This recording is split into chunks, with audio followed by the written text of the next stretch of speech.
Anyway, here we are back to someone's failed school presentation, I think, of doing something. Anyway, plumbers don't wear tie. We've already got the wheel ending, so you might be like, well, what the fuck are we doing then? Well, you know, we got, of course, alternate routes to do. And can we, like... Yeah, so we can load a scene. So I'm assuming we can make alternate decisions from the scenes, I'm assuming? So... Life isn't that harsh. Poor Jane. She got turned away. So we... Note, you must be Poor... So Life let's isn't that go harsh. let's Give go Jane let's something go to with hope for. this.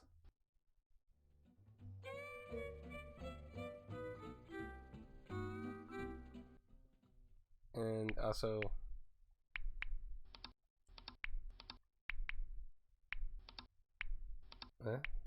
Sensor.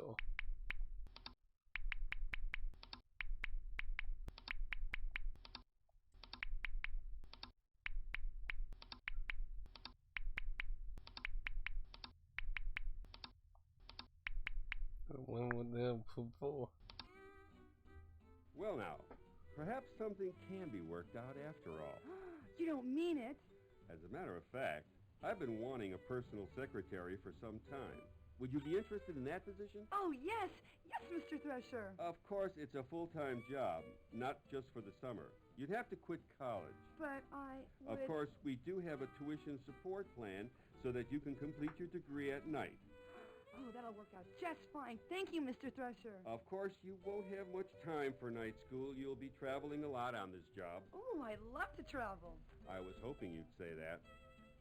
You'll be traveling with me, of course. With you? Is that a problem? Well, I mean that... Strictly business, Jay. No hanky-panky on this job. Don't you worry. I just want to show you the ropes. Oh, thank God. For a moment there, I thought you were one of those kinky, perverted bosses who got his kicks from exploiting his employees.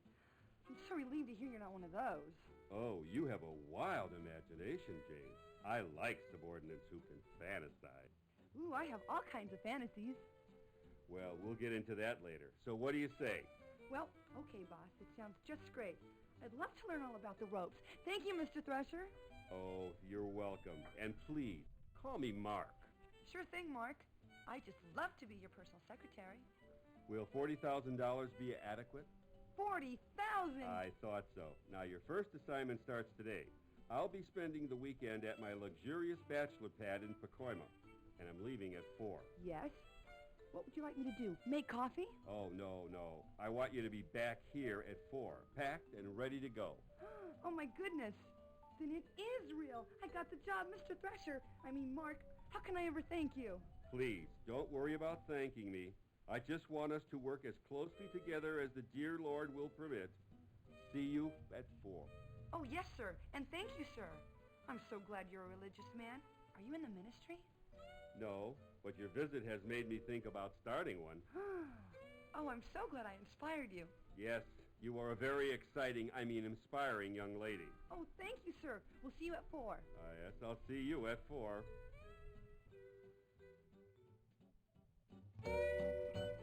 Well, that was a twist. So is it just end or? Oh, bad news. Jane, I had to wait for you. I couldn't leave things to fate or that stupid person controlling the story. I've been thinking about you all day. I know it sounds crazy, but I love you. I love everything about you. I love you like I've never loved anyone in my life. You've got to... Don't touch me, you hormone. I'm earning $40,000 a year. I'm a professional now. Ooh.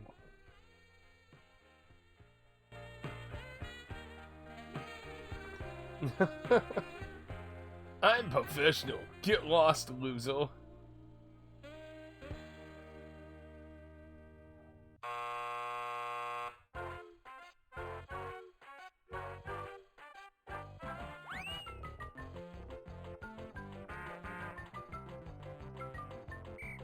Well, That ends their romance and your story. Jane ends up with the wrong man, and John's eating asphalt? Some matchmaker you turned out to be. Wait till you see your score after this.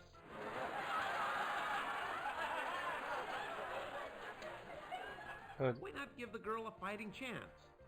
She was young and stupid in that scene. Did you really think he was going to offer her a job?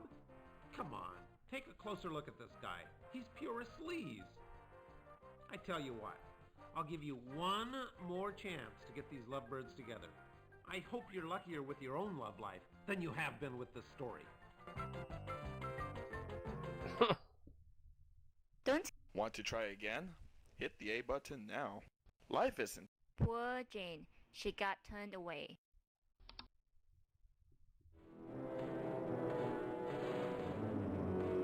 You know, we get at least 200 qualified applicants for each position here. And without exception, every single solitary applicant is desperate. Do you hear me? Desperate. Do you think I can't see through all this corny melodrama of yours? Do you think that I'm an idiot? You're acting. All of you applicants are acting. You're acting like you don't know where your next meal is going to come from. I hate people looking for work. You're all filthy slime. You're part of that seething, oozing mass of unemployment. Just look at you.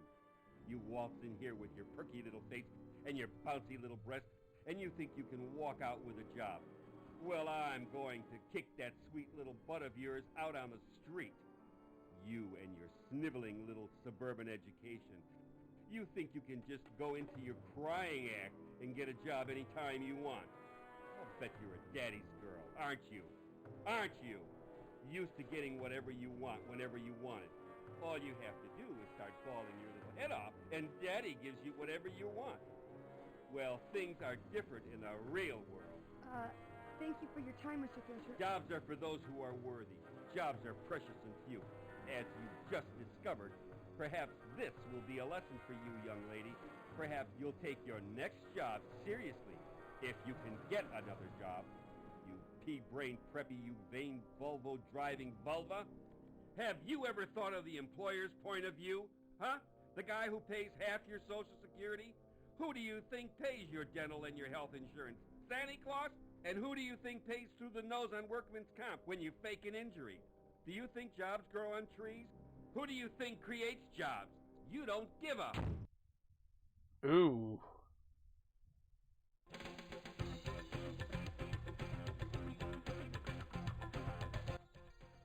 I'm going after that guy in the parking lot. I'm going to get my little hooks in him, and I'm going to reel him in, and I'm going to marry him. I really do hate working. Daddy's right. My clock is ticking. It is time. I don't care if he is a biker. So what if he looks like James Dean?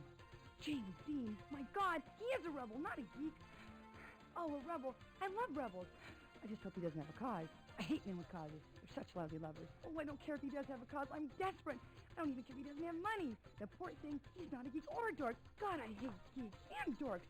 I'll do anything not to marry a geek or a dork. I'll even marry a biker. I don't give a damn about Daddy. He hates rebels and bikers. Oh, please be there. Wait! Who are you? I don't even know your last name. Where can I find you? Damn you! Do you know how many Johns there are in L.A.? Oh, no. He's gone. I blew it. I'll never see him again. Who picked this story? Damn you! I'll never forgive you. Now I'll be miserable for the rest of my life, thanks to you. You're welcome. He's off to a better life of being single and being able to buy all the video games he wants. Too bad, but hey, she wouldn't go for a guy like me anyway. Too classy. She wants some executive in a Mercedes, not a plumber on a bike. She's looking for someone who wears a tie every day. Just my luck with women. We could have been perfect together.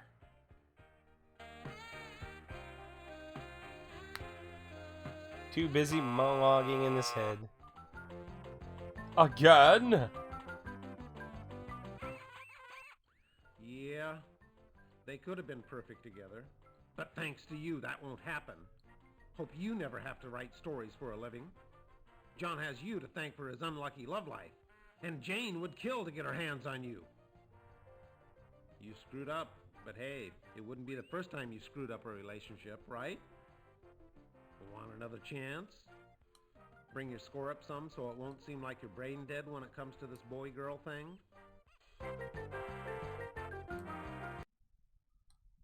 Don't Well, that was a smart choice. Want to try again? Well, that was a smart choice. Want to try again? Wait, that takes me back to Dale?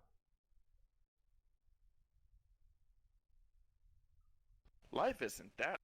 No. Note, you must be 18 or over. poor So, hopefully it lets You know, me... perhaps- Yeah, I can... Jane says no to the If you really enjoyed the shower scene in this storyline, check out this decision. Oh my...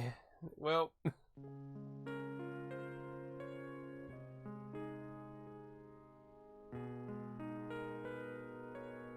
This is not gonna go well.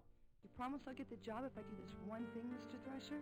I give you my personal guarantee, my dear. Well, I guess it'll be all right, won't it? Of course it'll be all right. You'll be very happy working under me. Well, okay then. That's better. That's the spirit. I knew you could do it. Hope you don't mind being videotaped. Mark, how did you know? Know what? That I like this kinky stuff.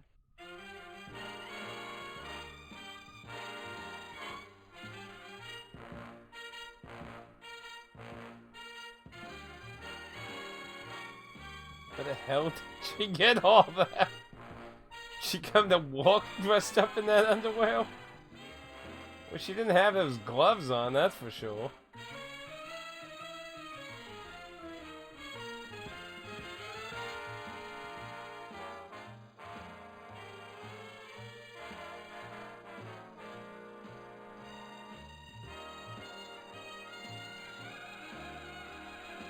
This is gonna go on for a really long time, isn't it? Yeah, it is. What is up with... Now don't be shy, Mark. I know you really want it. I've seen a lot of men like you. Big boys with big cars in big offices with their big chests puffed up all the time.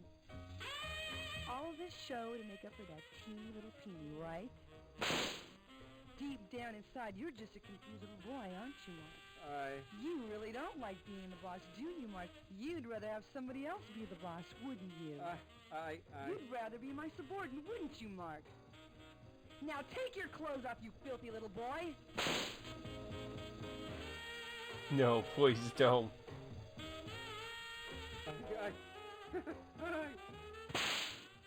Oh, yes. Yes, yes. Get down on your knees, you bad boy! Oh, please, please. You promise to be a good boy for Jane? You're gonna do every little thing Jane tells you to do? Yes. Oh, yes. Yes, but please be gentle. Now, what was my salary? Whatever you want, I don't care. Be gentle, please. Just don't hurt me. Don't hurt me, please. That's a good boy. We know who's the boss now, don't we, Mark? What the fuck?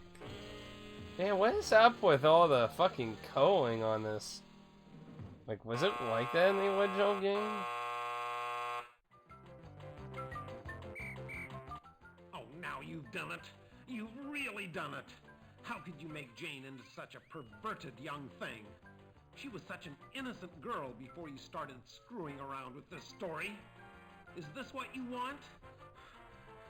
I've guided a lot of people through this story, but I've never seen such a disgusting series of plot choices in my life. But now that I know who I'm dealing with, I'm gonna give you one last chance to redeem yourself and get this story back on track. After this little episode, your score may be the lowest in this game's history. I hope you enjoy Saturday night television.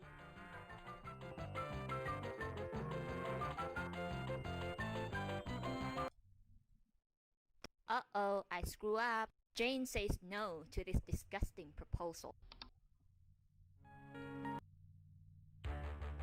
Run, Jane, run. Run, John. John's Okay, not it's going time to sort of distract. things.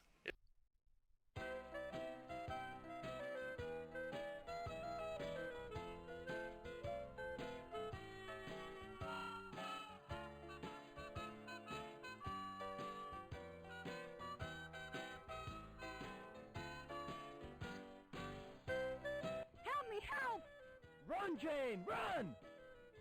Stop right there, mister. Let her go. She's nothing but trouble. What a gorgeous tie. From your mother? Yeah, how did you know? Only a mother could give a son a tie like that. Well, I had to wear it because You know, you've got a beautiful body. You must work out. You know, I ride motorcycles, too. Don't you just love the feeling of the power between your legs? I never really thought about it that way. Don't be shy. Now, I know it's awkward. I've seen a lot of young men like you confused about their feelings. Confused? Well, yeah, I have been kind of messed up. Like I said, I know a lot about you. I can see it in your eyes. By the way, my name's Mark. My name's John. You're not confused now about your feelings, are you? Well, I kind of Now that's a start. Why don't we go someplace quiet where we can talk man to man? What do you say? Well, sure, why not? Yikes. Daddy was right. Not all men are dorks and geeks. Some are dorks and some are geeks and some are... Would you like to meet my mother? Why would you want to show your mother? Your mother wanted you to have children. Alright, I promise to do the right thing this time. Just give me another chance, okay? Run, Jane, run. Okay, next scene. How could anyone refuse? Jane goes for it. $5 million for a night with her? Hey, butt out. This is between me and Thrasher, Mark. Now let me get this straight. You want to pay me $5 million big ones for a one-night stand? That's right, sweet cheeks. $5 million to experience your abundant charm. Hey, bub. $5 million just bought all my charms. Let's get to it. What about us? Go ride your bicycle. You're boring me. God, I can't believe you're so easy. I should have known. First thing I saw were those slutty eyes of yours. Sultry eyes, biker. Right, Thresher? Right, Thresher? You know, he's right. You are easy. I overestimated you. For $5 million, I get the whole weekend. A whole weekend? You whore. Hormone? What were you gonna do? Buy me a soda and expect the same thing? I ain't that easy. You want a weekend, it's gonna cost you $7.5 million, buddy. Well, with that kind of attitude, I just might reconsider this entire proposal. Now wait just a minute, bub. Your original deal was $5 million for one night, right? So what's $7.5 for 2 nights? I'm giving you a $2.5 million discount. That's way too rich. 5.5, and that's top dollar. No way, I ain't no slut.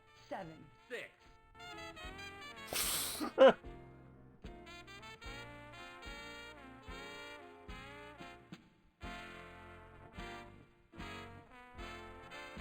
And so they negotiated all night.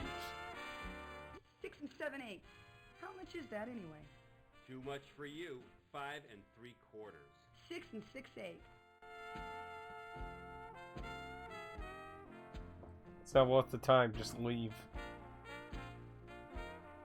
Why is he still there? Man, what the, like, did they, like, I don't know if they lost. Come on, you guys. This whole thing is ridiculous. Shut up, Hormone. I'm thinking. 6.5 and not a penny more. I mean less. I'm serious. That's it or I'm out of here. I'm tired of this. 6 1/4 or no deal. Oh. All right. Now let's get started. What are you laughing about? He can't even make payments on his Mercedes. There's no way he's gonna spend $5 million on a prostitute. Prostitute? You watch your mouth. I ain't no prostitute. Oh yeah? What do you call this deal? It's business. Thresher's gonna make me rich. Make me feel like a virgin. Right, Thresher? Take more than a weekend to do that. Shut your mouth. Okay, so I'm easy. So what? Just don't tell my daddy about this one. Come on, Thresher. You got my number. You wore me down. I'll give you a break. You got me for the original price. $5 million for the whole weekend. Deal? What's wrong? You got the money, right? I asked you a question, bub. You got $5 million for me or don't you? What, you don't think I'm worth $5 million? How about 100? Why you... I told you. How about 1,000 for the weekend, huh? Huh? How about it? 1,000? Gee, I don't know. You got 1,000 for me? Yeah, I got 1,000. But it's gotta be for the whole weekend. I got this real nice, real luxurious bachelor pad in Pacoima. What do you say? We got a deal? What about the job? We'll talk about that over breakfast. Jane, you can't. He's such a slime ball. How could you? How could you go to bed with him? Jane, I love you. I didn't mean what I said. I mean, but 5 million's nothing compared to our love.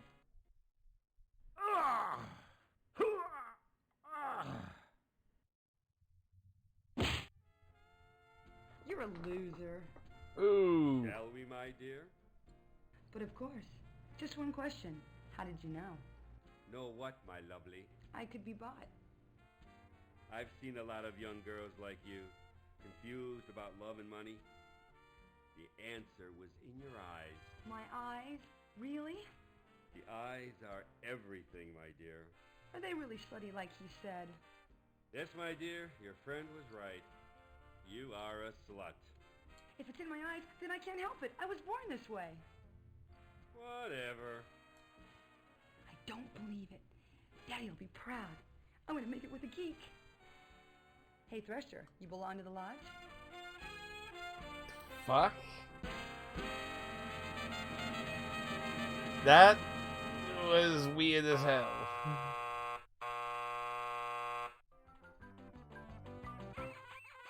Hey, congratulations. Now you've really screwed up the story. Think about it. Jane ends up with a hairball and enters the oldest profession in the book. Now John has to face his mother and Amy over dinner. John marries Amy, has 3 children to please his mother, and leads an unremarkable and miserable existence. You just ruined 2 lives in 1 scene. Way to go, sport. Now look, you can either end the story under these unfortunate circumstances, you have only yourself to blame for, by the way, or you can see what happens when Jane declines Thresher's ridiculous offer.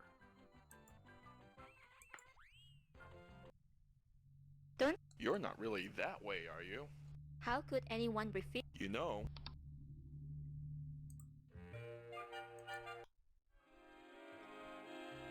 Hey, give me the Hollywood ending.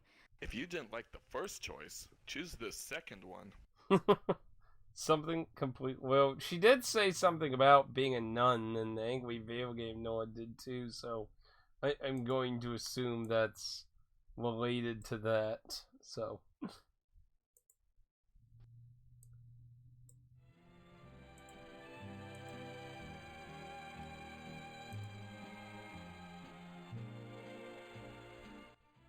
John, I'm sorry, but there's something I have to tell you. Oh God, here it comes. She has some dark secret. She's got a boyfriend. I knew it. Someone this gorgeous has to have a boyfriend. Oh my God. What if she has a disease? Yes, what is it? I'm a virgin. Holy Mother of God! This is unbelievable. A woman of her looks and she's still chaste, unspoiled, and she wants me? I'll be the first? I don't believe it. I'm gonna marry a virgin in the 90s. Impossible. God, it's dirty work, but somebody's gotta do it. Okay, so you have a disability. You're not alone, you know. There's lots of people with hidden disabilities. It's not a problem for me. But it is a problem. I know. You think sex is dirty and disgusting. So you're saving it for someone who you really love, right? You don't understand. I want to stay a virgin. Whoa, wait a minute. Marrying a virgin's one thing, but being married to a virgin is another. Who ever heard of a virgin wife? I don't understand. I'm going to become a nun. Oh, yeah, right. Sure, that's a good one. Now, come on, stop teasing me. I'm serious. I love you, Jane. I really do. And I love you, John, in ways that you'll never know. You see, ever since I was a little girl, I've known in my heart that I would serve God. But to do that, I have to sacrifice many pleasures. The moment we met, I knew you were a kind, gentle man, despite your kinky motorcycle gear. I love you, John, but I have a destiny. You do understand, don't you? But I just saved your life. Don't you think you could reconsider? Maybe just for today, maybe give me some quality time. John, I'm not a prude. I've dated men. In fact, they called me a PT in high school.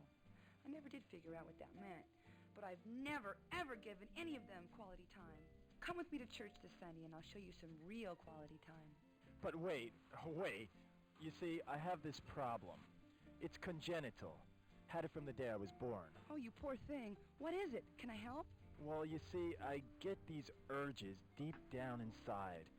Sometimes they're uncontrollable unless it's taken care of, like right away. And you're having those urges right now? Oh, it's bad. I mean, really bad. Maybe you could just help me out this one time. I was born with the same problem. And one time, the urge became almost uncontrollable. Yes, and I came very, very close. And what happened? It was awful. I bet it was. What happened? Please, details. It took all my strength. The devil was in my soul that night. But I fought him off and, thank God, saved my virginity. Oh, yeah. Thank God. And thank you for saving it for me. My life would have been ruined if I'd lost it. Oh, yeah. Ruined. Saving virgins is my specialty. I'll pray for your soul. Right. He could use that. Can I at least buy you dinner? Oh, I'd love to, but I've already got plans. At my mother's. What a nice son. By the way, nice tie. Your mother give it to you?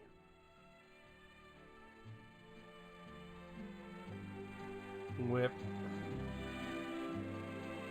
I think that was the last choice. You guessed it.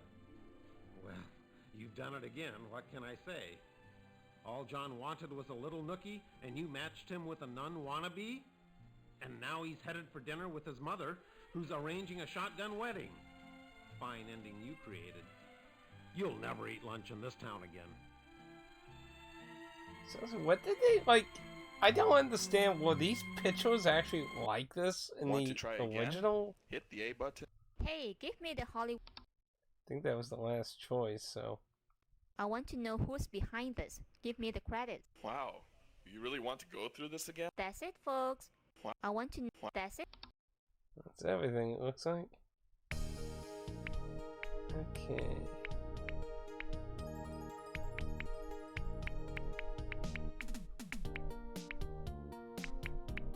And...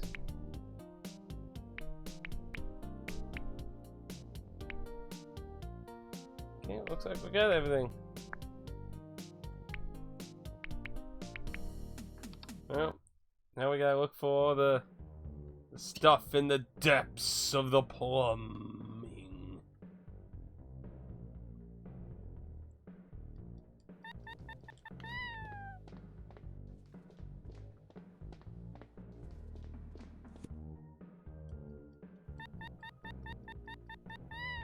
Says something about making it bark. I don't know. You're supposed to do that.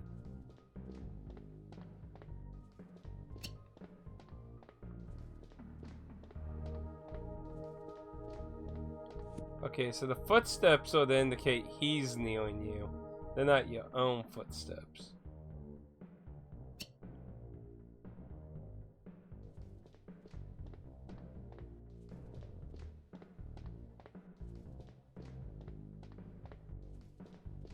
Get lost, damn it.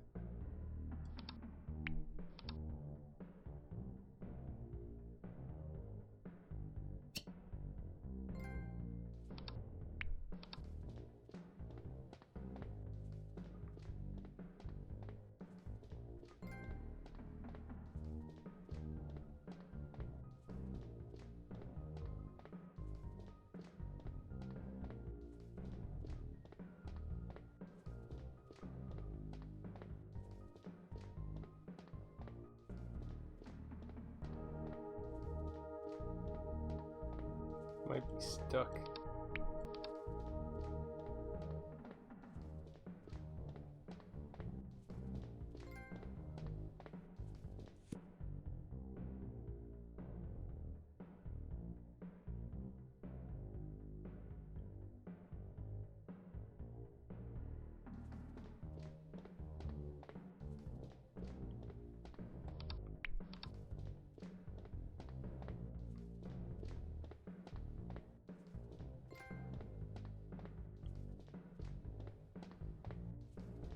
get lost.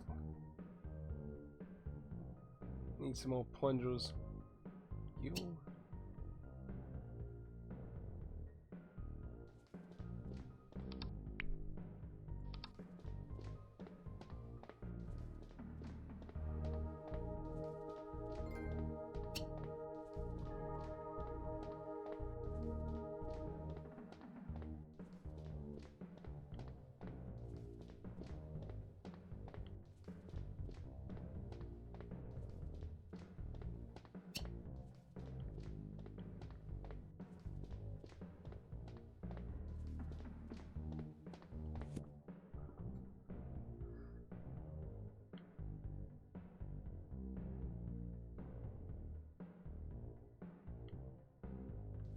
Oh shit!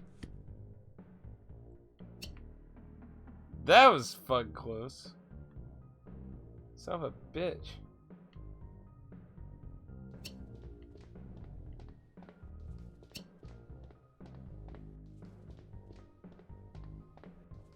My lord. It's like, leave me alone.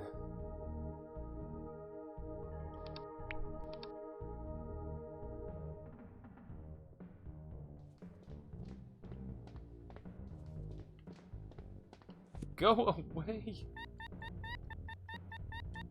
Like, I don't know if you're like supposed to like just hit square as many times until it barks or.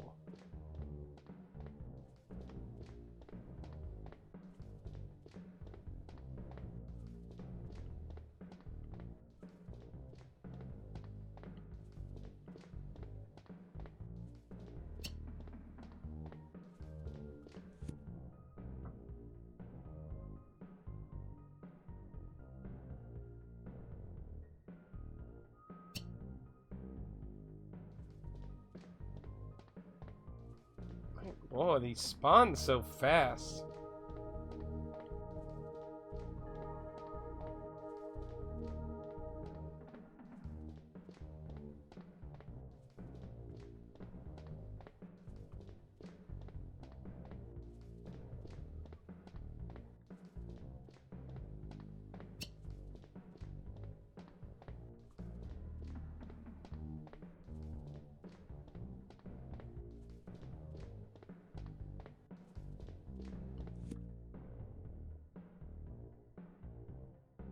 So sad, like almost like all the trophies have to do with this.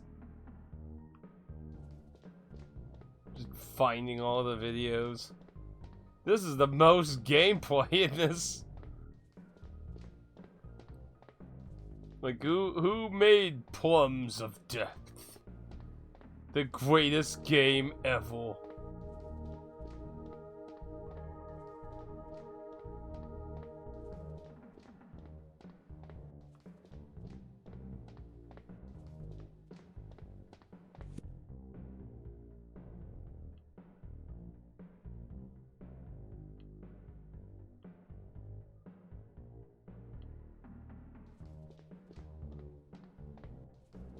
It looks like I've used up all the plungers.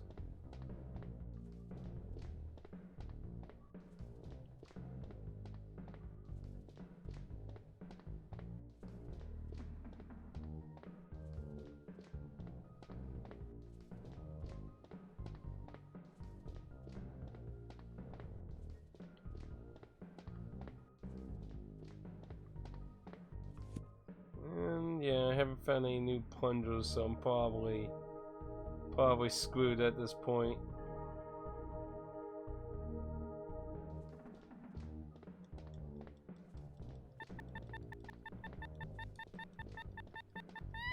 Perhaps this will be a lesson for you. Perhaps you'll take your next job seriously.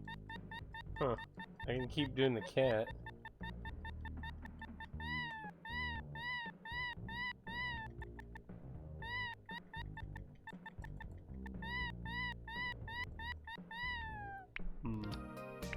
Alright, let's see if we got... So...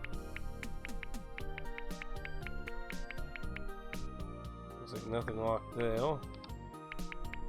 17 and 19 are still missing. 21 and 23 of that still missing.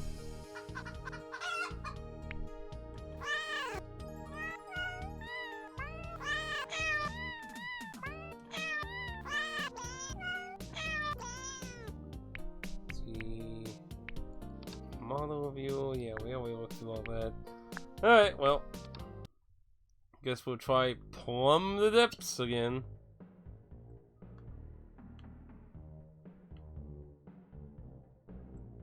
Are you kidding me? Wait, wasn't I in the gray area before?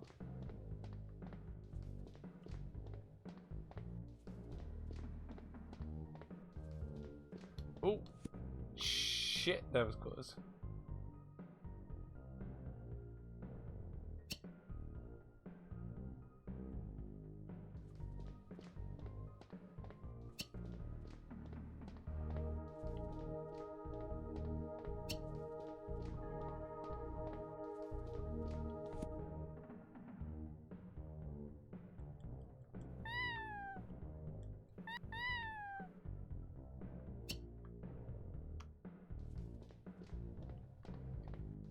Damn, that dude.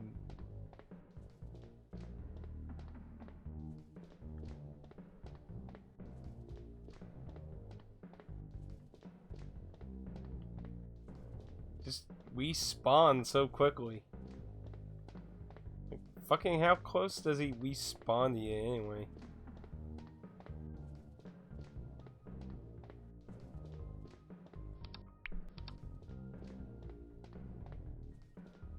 Oh, fucking asshole! Cutting me off quite a bit.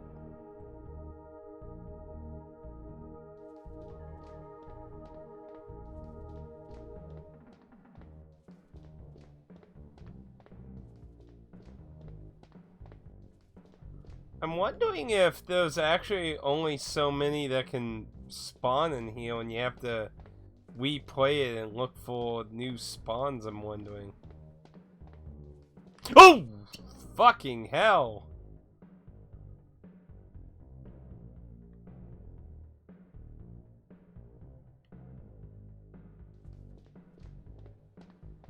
Am I having so much Five Nights at Freddy's syndrome here?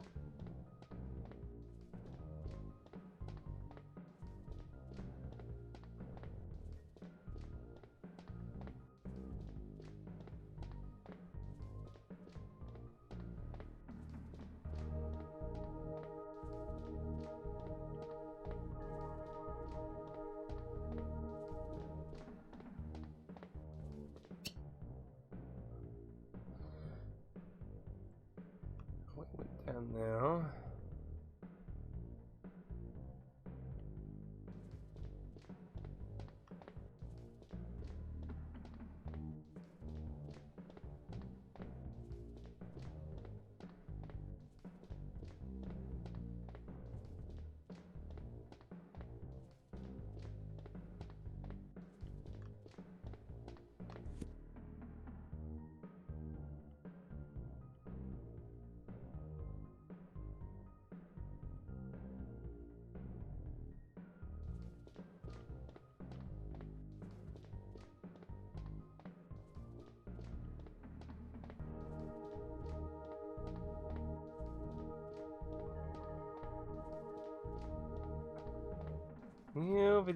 Videos.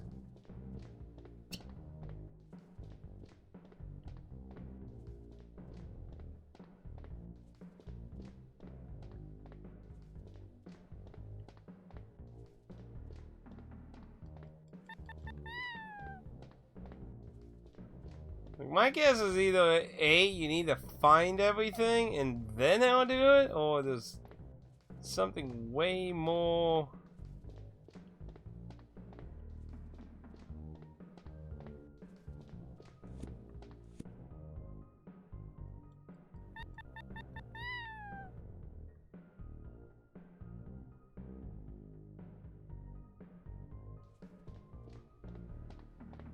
I think I only found 2.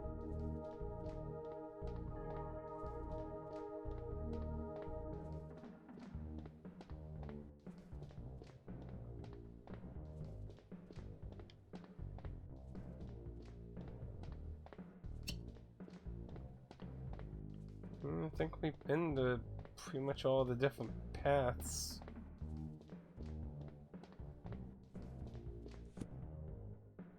Winning out plungers again. I think we only found 2? So I don't know if this needs a refresh or...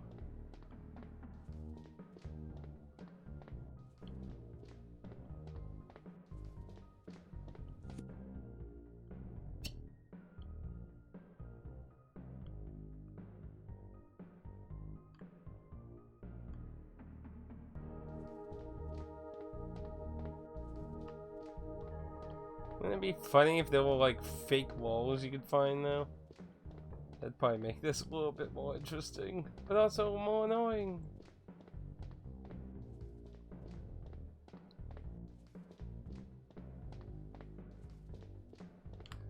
Oh, oh, I'm done. Perhaps this. Okay. So we got all those, we got all the... Yeah, all the videos. Okay, looks like everything's available now. So then the only thing that's left should be the balking thing, right?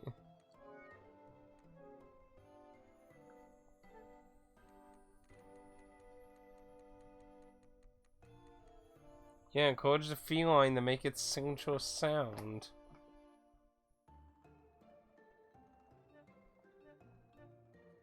Hmm.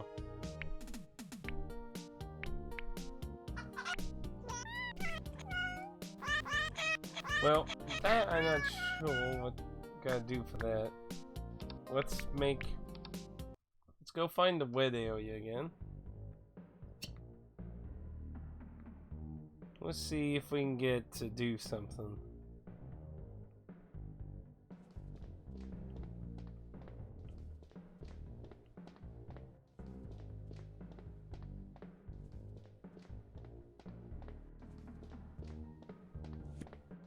Oh no.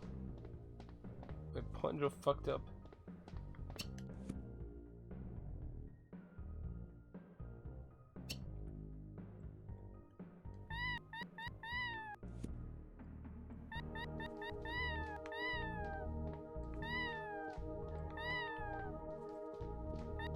Got one more idea.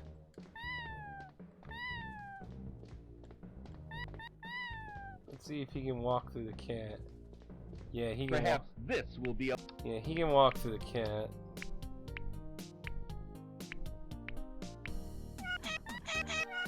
So basically at that point, the only other thing I could think of is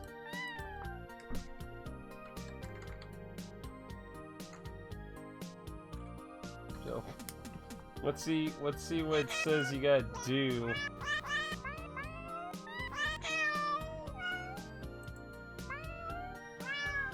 I mean, everything else is the most self-explanatory thing you can imagine.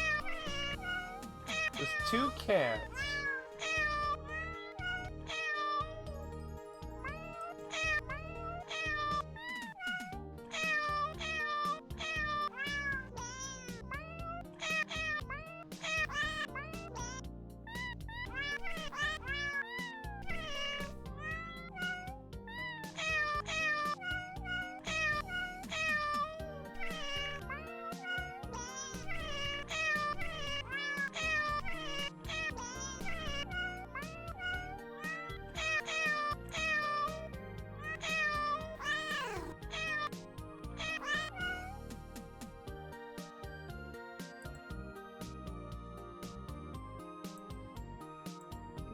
Told you to make a box sound.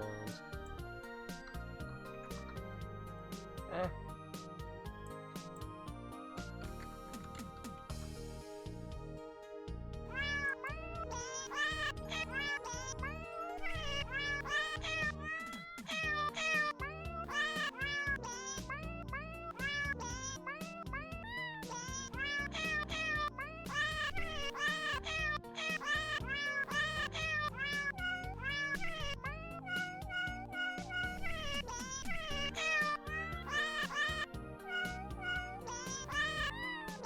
So apparently it says it's random, so yeah, you just gotta keep doing it.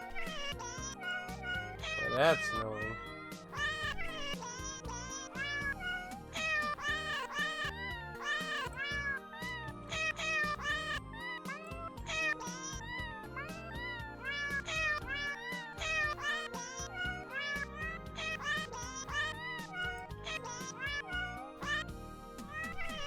Talk about annoying trophy. Just keep doing it. It'll eventually bark.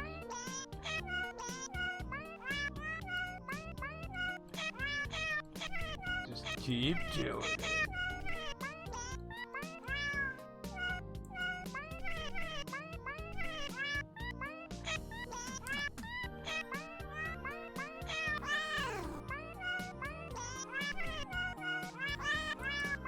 Wonder what the fucking percentage odds are.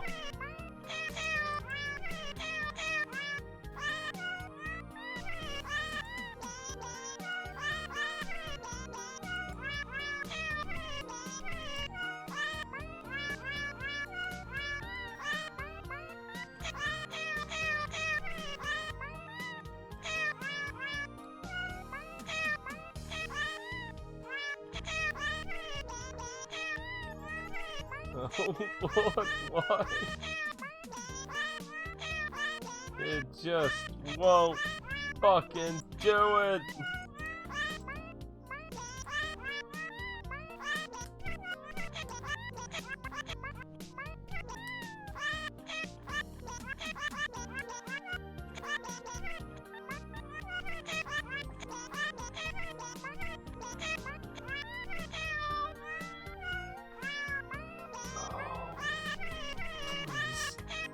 The suffering end. Take me, Lord, into your embrace. Hey. This one says they got 15 seconds. Lucky them. Oh Lord. It's kind of interesting. Oh no! It did! It finally did. Thank the heavens and the Lord and all above. There we go. We platinumed it. I imagine that's probably a lot of people's last one. What an awful thing to platinum though. Anyway though. So we got that done. So let's look at all the things here. You're about to play over there, huh? This is like... I don't understand this shit. It's a fictional game. Like, you're like saying like, oh my goodness, this bad guy, he murders people. Wow, like, people are supposed to think that's real? Like, I don't understand this kind of stupid shit on fiction. Now, like, if it's real, like, these were real events and real things that happen, that would make some sense then. It's a fictional fucking story. There was going to be good and bad people, good and bad morals and shit. Like, I just don't get doing that kind of shit. Fuck. Anyway. Blah, blah. Are we literally just doing a slideshow of everything here? It's literally just fucking slideshow of everything, isn't it?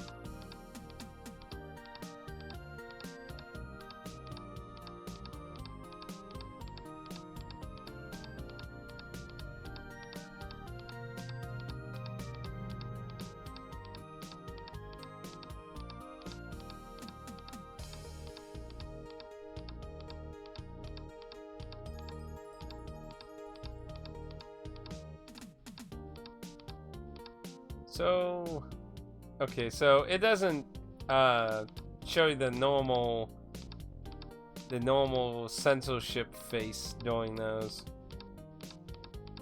So yeah, as far as I can tell, this is just all the scenes. Why does that just say a completely different thing? Also, why is 21 and 23 up there? That's kind of confused. So that's nothing really interesting. So, well, I guess we'll see what we got here.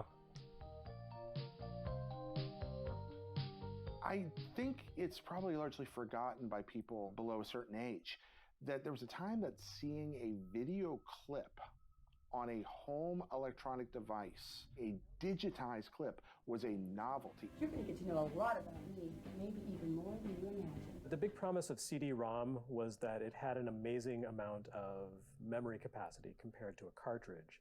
And then the question was, what do you actually fill that memory with? It felt like it was kind of limitless when we came to CD-ROM. It was so much storage for that time. You know, hard drives alone were usually just in like the tens of megabytes in the 80s. And here came like this little plate, and it was giving you 650 megabytes of data. And that was a lot at that time. A good friend of our family was always really up on the latest technology. And he showed me a CD-ROM drive for the first time. No games at the time, but it was an old CD-ROM drive that you loaded with a caddy system. So you actually put the disc in this plastic tray, close the flap, slide that thing in, and it seemed like infinite data. So just the fact that you could cram it full of stuff, immediately in my head, I'm like, oh man, games.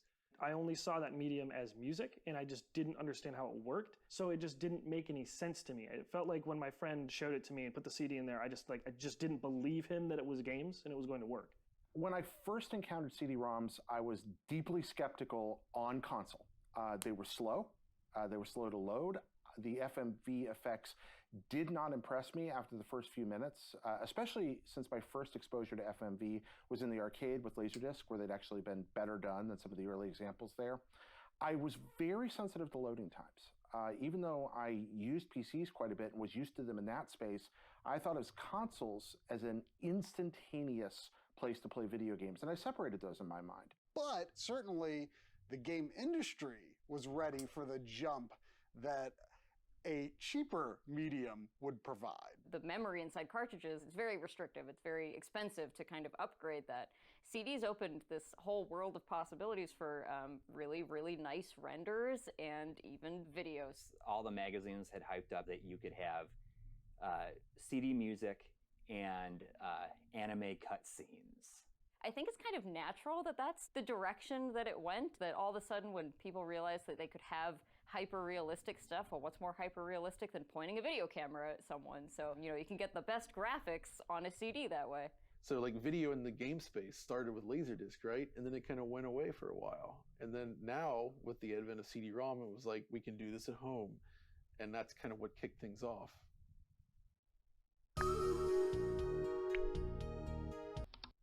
Plumbers Don't Wear Ties does not have a lot of actual motion, the motion part of full motion video in it. It tends to be a lot of stills, but you're still accomplishing that same kind of like, the graphics are these real people. They are not pixels, it's real people acting out a scene.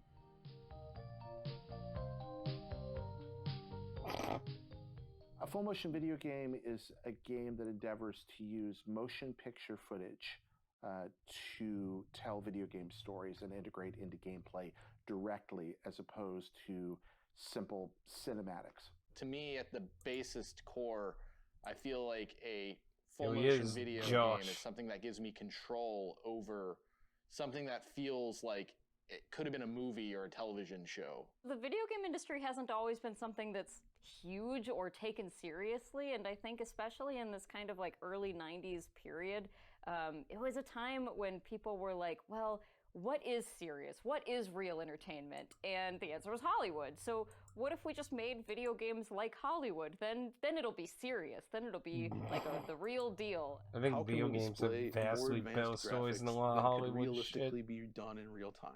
That was the idea. Dragon's Lair, Mach 3, games like that, I saw that they were beautiful, but I also instantly recognized there was something different about them. And I was also really in at a young age to movies and was aware of the existence of Laserdisc. So how these games worked was not really a mystery to my little kid mind. I was like, oh, they're playing video clips. Okay. And even the idea of video clips was kind of a strange thing back then, but my head could wrap around it. I watched Dragon's Lair on demo mode over and over, and I was like, I get it. It's the same thing every time. Okay, they're just switching around the order. It's limited in the sense that, I mean, you can only do as much as you've filmed. So you don't get the full sense of exploration that you get out of a game that's completely interactive. You know, you're basically funneled down a director's path in almost the same way a movie would, but then you have these branching paths that will allow you to see other takes that the director has come up with. So it's not as experimental or freeform as regular games would be. It's more guided, and I feel like that's a limitation of it. But I also feel like that opens up the game in terms of its accessibility. Everyone's really kind of on a level playing field.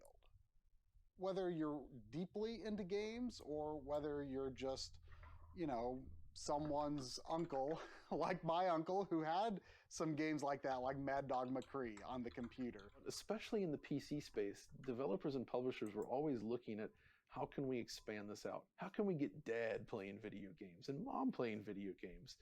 Or, you know, anybody really.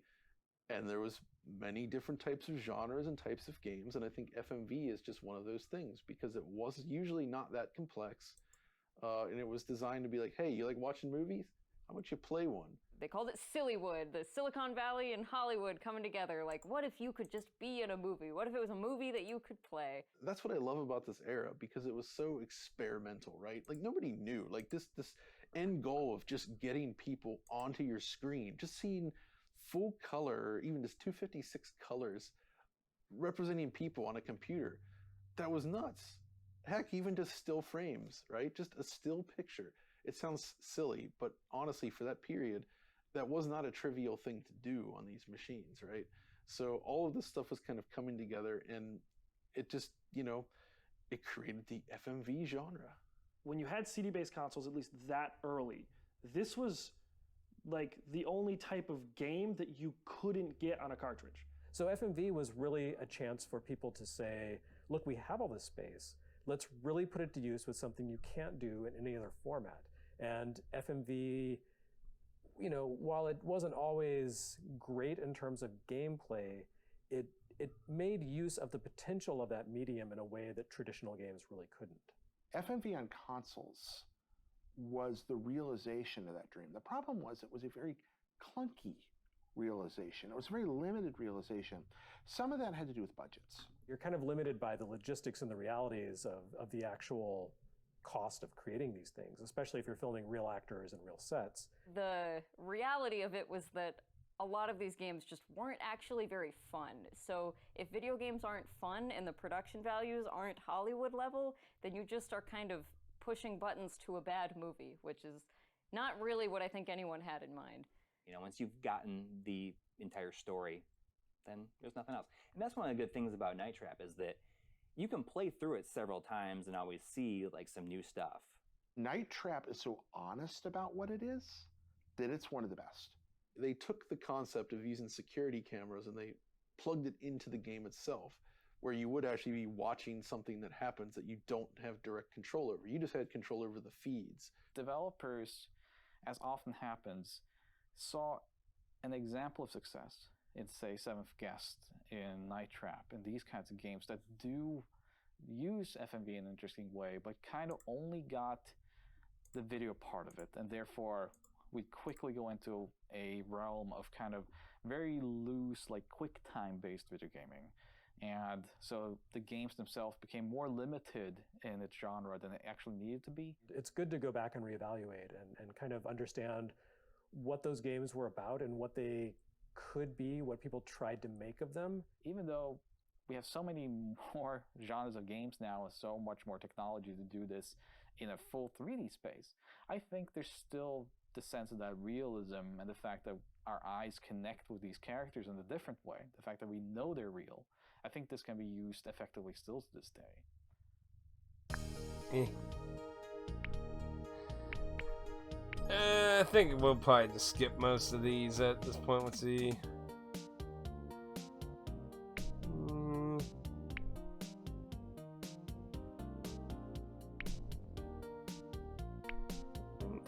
We're definitely gonna watch the Angry Video Game Nerd one.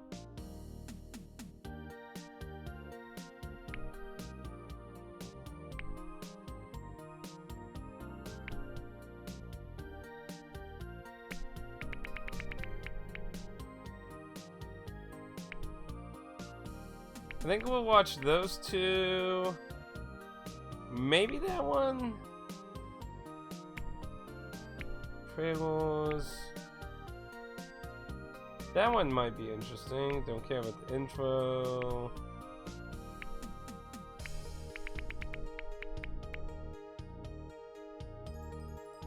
Alright. So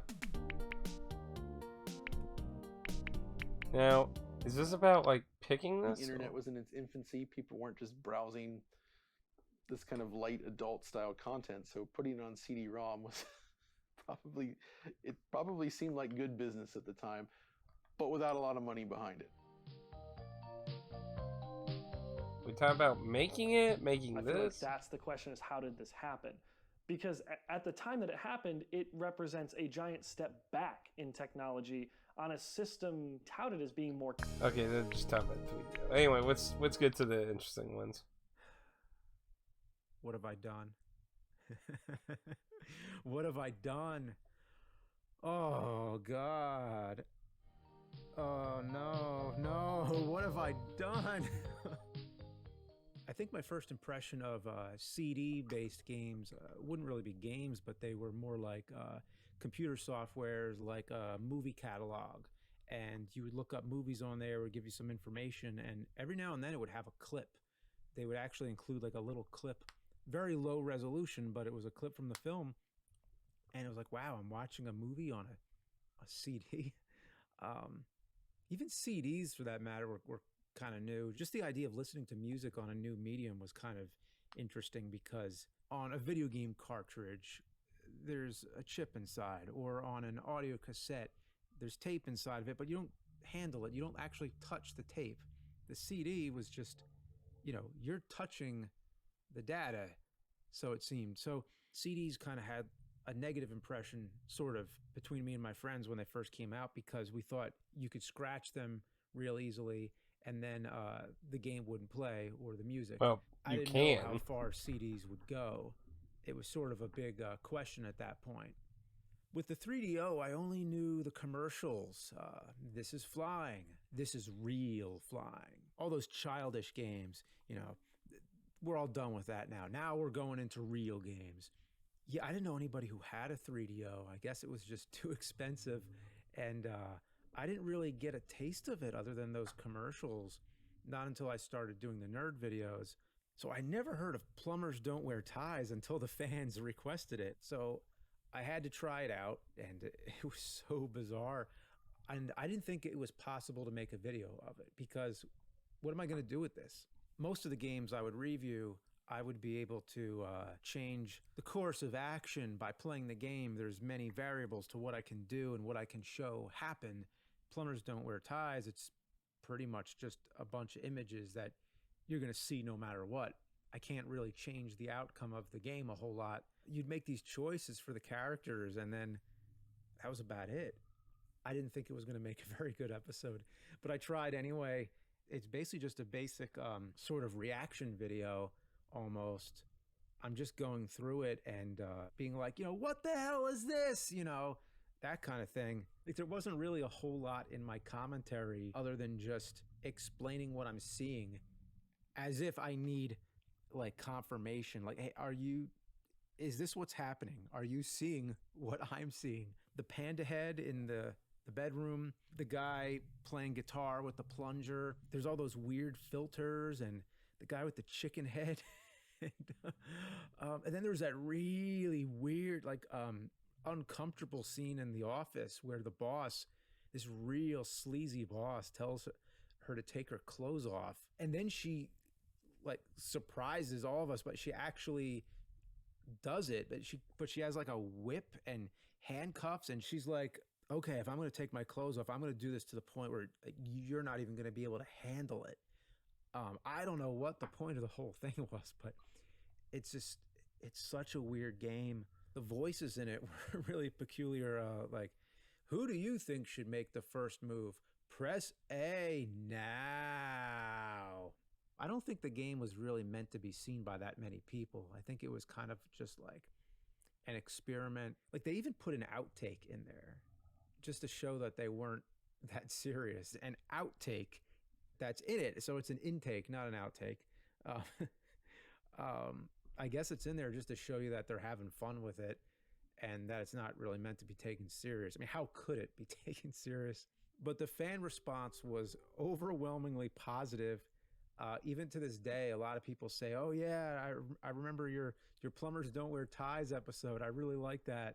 Or you know, just so bizarre like is the sometimes thing. even like that was the first one they saw. Like your Plumbers Don't Wear Ties episode was the one that introduced me to your work, and that's pretty amazing. And yeah, I don't know, that this game sort of has a legacy that's very special and very one of a kind. And I'm really happy to I mean, I could understand from his perspective, but way. So yeah, I'm honored. Like to his legacy, I can understand that. We're gonna those ones. I want to see what the fuck were they thinking. 7 minutes. That'll be good. I started trying to find the rights for Plumbers Don't Wear Ties back in 2016, and I thought that it was with whoever owned Kieran Entertainment, which was the publisher on 3DO. So I looked up Kieran Entertainment. I went through all of these records with the California Secretary of State. I found all of these business records that were associated with Kieran Entertainment. It was like Digital Stuff Incorporated and all these weird things I've never heard of. And I tried everything I could in my power to reach out to these people. I signed up for white pages. I got phone numbers. I cold called those phone numbers. I sent mail to the registered address of these companies, and the registered address of like whatever their most recent company was is actually just a random empty plot of land on the side of a highway. There is no mailbox there. There is nothing to actually receive mail. So of course my mail came back like 2 months later as undeliverable because there was nowhere to put it. Like, I almost feel like these people don't exist. I don't know, but I could not get in touch with these people. So after 4 years of trying that, I wrote to our lawyer and I said, hey, you know, what recommendations do you have for figuring out who has the rights? And he was like, did you search the copyright database? And I guess I was just really stupid and I never searched the copyright database. I'd always searched the trademark database, which doesn't really provide you with a lot of information. But the copyright database will have emails occasionally. So I was able to find the copyright for Plumbers Don't Wear Ties. And then there was this name on it for the guy who had started United Pictures, which was the developer of the game. And clicked on his name, and I got some other things like a diet program he had developed. So I clicked on that, and then boom, his email address was there for this diet program copyright. And I was like, holy shit, I've got the way to contact whoever has the copyright. So I emailed him, and he was like, wow, I'm surprised anyone is interested in this. And, you know, within a couple weeks, you know, it was all negotiated and done, and we were able to pick up the rights to restore and remaster Plumbers Don't Wear Ties. And I felt this weight lifted off my shoulders. I felt this, 4 years of effort just finally coming together. We believe we can contextualize this game in an interesting way that will make it not only like the best way to consume the game, but to understand what it was, how it could have happened. We found that idea super fascinating. So I discovered Plumbers at work. It was something that was floating around at the time, and Joe, he basically was like, hey, you want to know what this is? And he sent me the link to a video by Angry Video Game Nerd that I thought was very funny, very well made, and I was intrigued. I was like, if this is something that we're bringing back, I want to be a part of it. When you look at a game like this, it's easy to assume from an outside perspective that, well, it is just still images. It is just audio files being played back. That seems like basically 2 lines of code. However, there's so much more to it because the actual timing of the audio and images is somewhat finicky. The tools back then were much more in line of doing some operations like this in terms of FMV gaming, in terms of audio playback. Nowadays, these engines are much more about pushing polygons and allowing for much bigger games. When you actually have to scale it down to something this simple, it leads to a lot of interesting challenges April Fools. that you don't foresee. Top level, when you're looking at what you need to do, it's pretty straightforward, but actually coding it out was a little bit difficult because Unity doesn't necessarily have like a timer. That I'm a You fool. have to build all of that from scratch and make sure that things flow correctly into each other. So there was a little That the bit of Wii headache April making Fool sure was that, anyone okay, that bought scene this? needs to follow up after this scene. And sometimes you mess up, so you got to really go Well, and good figure out, luck okay, what buying broke. it. There's some fan assets and sites that show a lot of the differences between the 3DO and the PC version, and then include information about like the timestamps and stuff like that. Things that made it super useful for us to very quickly break apart the game and rebuild it exactly how it was, right down to like the millisecond of how these things are timed out. We were given a lot of assets from the older title, even lots of code too, but it was very difficult to understand how to implement that in something like GameMaker or Unity, so we had to start from scratch. One of the biggest, I mean, most considering the difficult things game's a that we had to slideshow, figure out basically. was allowing the player to essentially skip through some of the scenes, just so that they don't have to sit through one that they've maybe already seen. They can just skip right to the decision part of it, or just skip to the next scene. That was a little bit difficult, trying to get that to work with the timer, making sure that when we did skip, we reset the timer. We made a decision early on that, like, obviously we never wanted to try and approach this game by just putting it back out exactly as it was. We don't think there's a lot of value in that package, even if you remaster like the photos and the one video that's in there. So it basically became like, well, what can we do to create a value around this? And the value we thought that made the most sense was playing it very straight, contextualizing and telling a story about how this game exists, finding the right people who would have something meaningful to say about it, and maybe using it to make a living history piece as opposed to just a remastered version of an old game. You shouldn't spend money on that original version because it's hundreds of dollars and very hard to seek out. But See, he with just this said why Unity ROM though. version, it is as easy as either downloading it digitally or preferably buying it physically to own in your own collection as this curiosity. Not that I have any bias in recommending buying it physically or the legacy it anything. leaves behind is that is one of the biggest curiosities, especially in the Western hemisphere of video gaming. It's kind of like crazy that something like this happened. It's even crazier that it was brought back in 2022.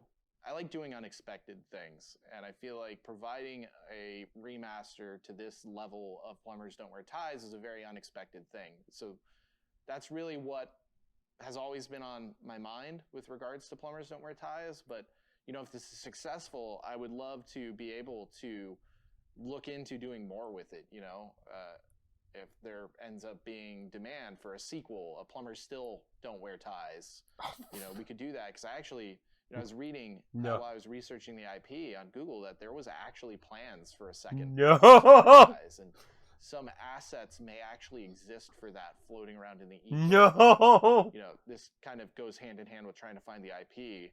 A lot of the people that worked on the game are kind of like lost to time. Even the people that I have found from that game, like they don't list United Pictures on their resume. So it's like, how do you find these people? You can't really. So I don't know if stuff for Plumbers Don't Wear Ties 2 will ever turn up, but, you know, if there's a possibility to make a second one and, you know, the business warrants it, I would certainly do it. Again, I think that would be super unexpected. Lord, no. I could see them doing that, though. But to be fair, though, they claimed they were going to make a sequel to their, what was it, Saturday night?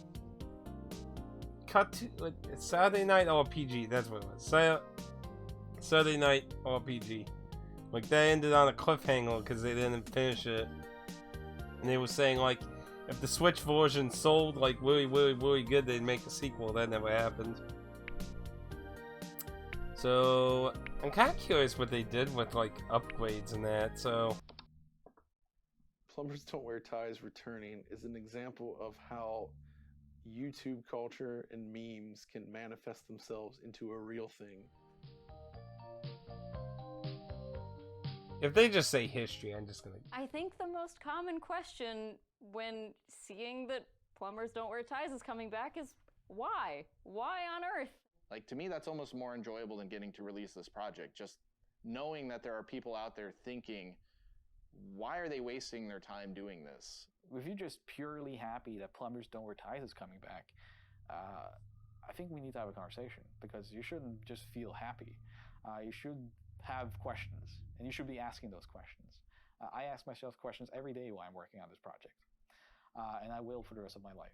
I think the project is very interesting from this perspective of who else would bother remastering the worst game of all time to the level that we are trying to remaster it, in terms of adding all these extras and these exclusives and these, bonus features. One of my favorite things about limited run games is that it seems that they have this ability to bring back things that shouldn't exist.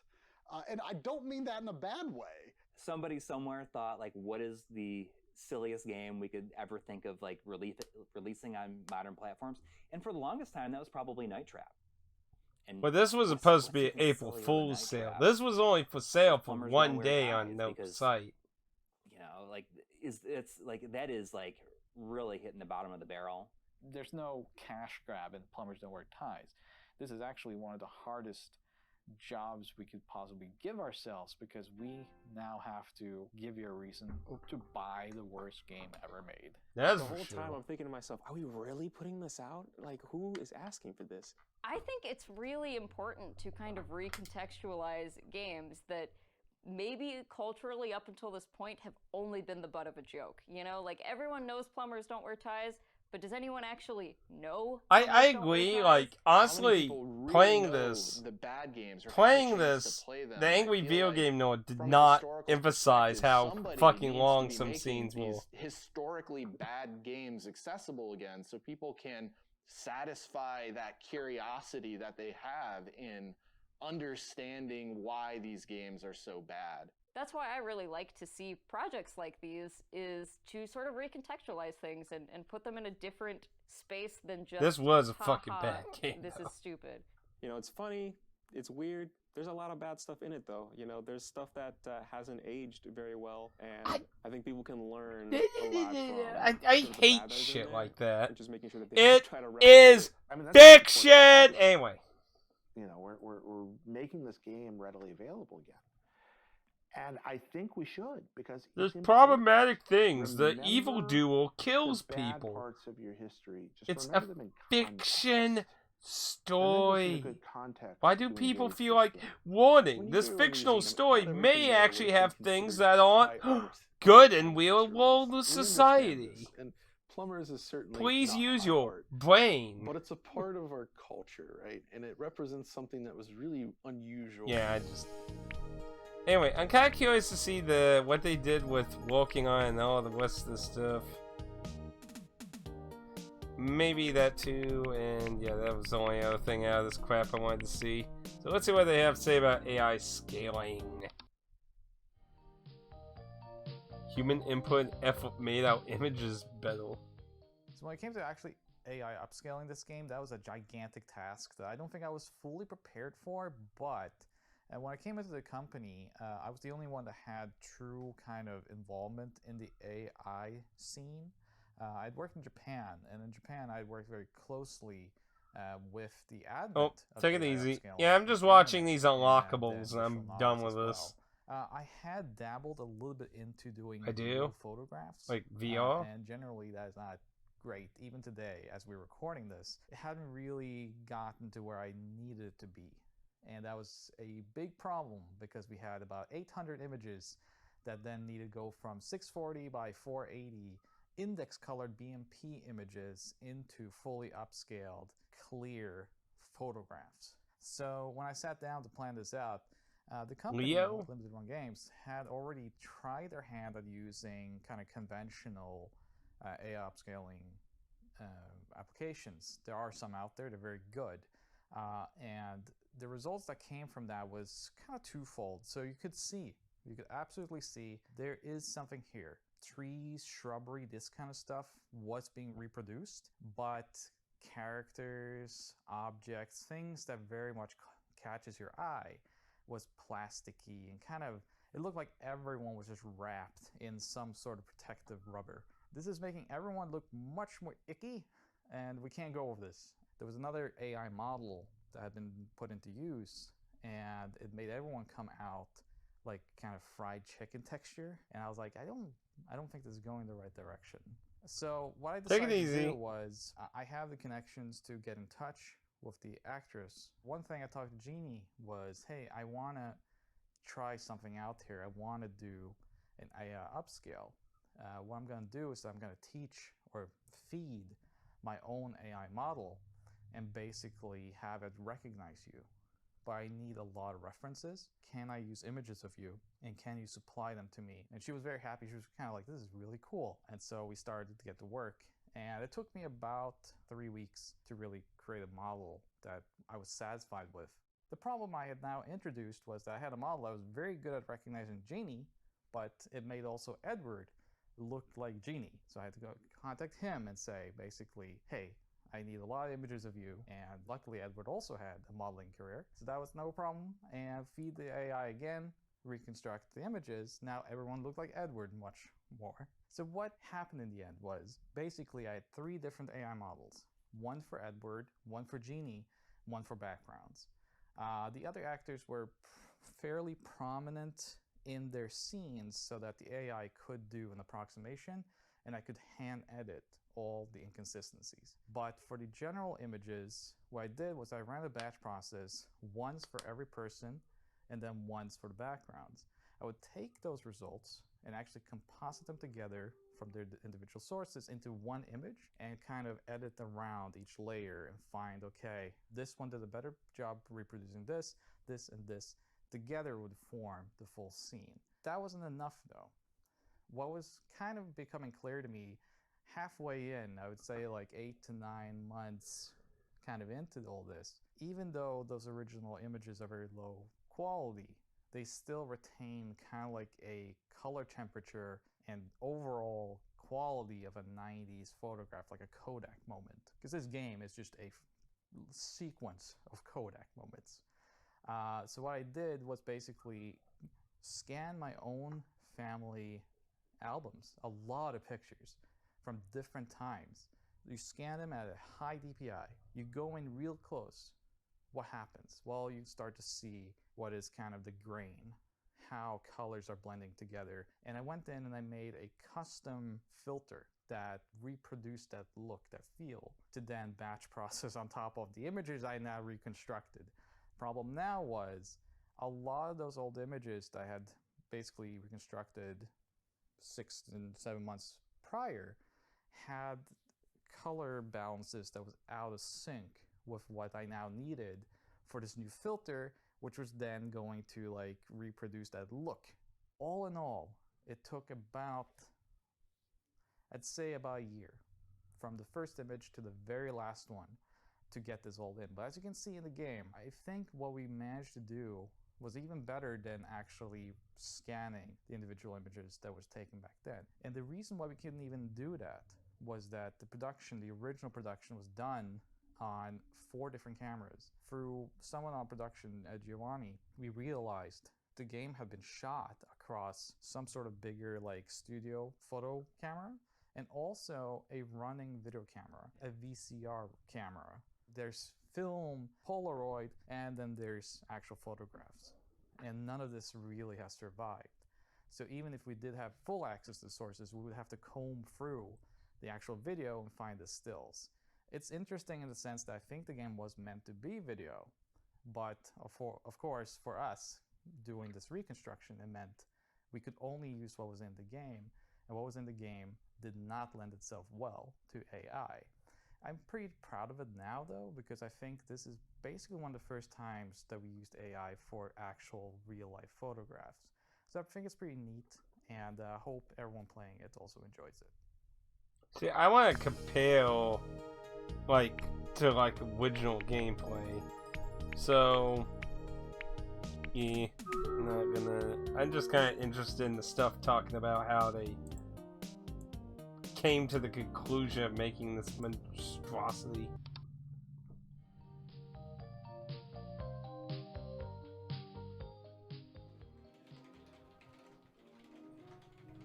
What the hell?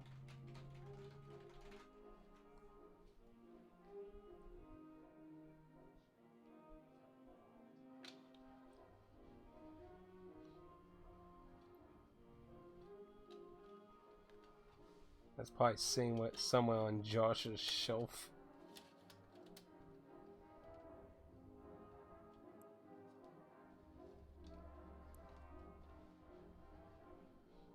Rename.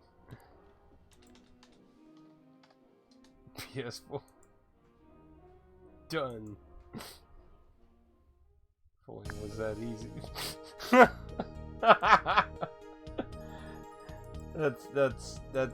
That's actually just slightly humorous, to be honest. Okay, so there's all these scenes supposedly not used, so... Oh, they're just images?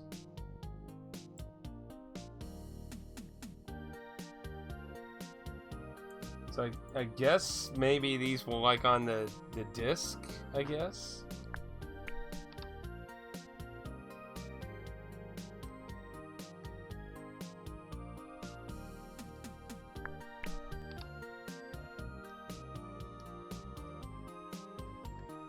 Okay, that one only has one.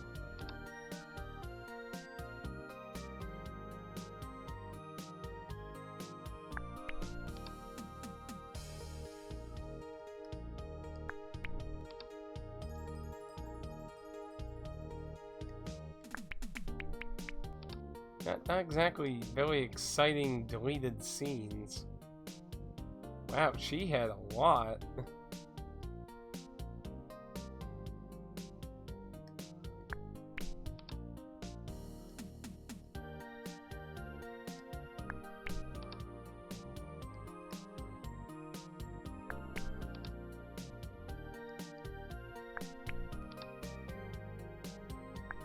See, I think the father and the narrator guy are the same. I don't know why, like, see that? I don't know why these have different pictures representing the icons. But yeah, I think the father and the narrator are the same person. So, yeah, that's, that was something. I don't really get why they bothered with any of that. All so bizarre as hell. And like, honestly weird. I don't really know what to say about it. Play through the classic tale of a romance that, like, and the pummel bucks which you need to spend in the pummel depths, which I don't know if the pummel, I'm assuming the pummel bucks was something they added in this. I'm assuming that wasn't in the original game, but yeah, I'm gonna have to watch someone play like the actual original game, because I'm like, a lot of those scenes have so weird colors. I don't know if that's normal or not, and I'm kind of curious because I'm pretty sure the censorship code doesn't exist in this, which already makes its claims of being a definitive edition kind of blah. I mean, I understand why it's not in there, don't get me wrong, but I'm just saying, you know, to be at least honest about it, right? But I'm kind of curious if there might have been other forms of censorship, possibly, because, I mean, being honest, it's kind of surprising they really even released this. But, anyway,